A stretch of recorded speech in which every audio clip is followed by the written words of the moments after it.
We are looking for a regular of 4 paper and fold it in 4 and pretend this as a fixture. To use it, then let's adjust these 2 screws.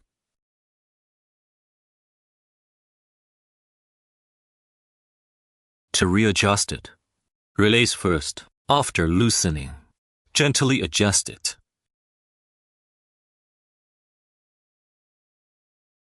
Don't tighten it too much at once. 2 screws at the same time in these 2 positions. If the screws are used, they should also be adjusted. To adjust the tightness, after adjusting, get on the machine again and see if the Z-axis will shake.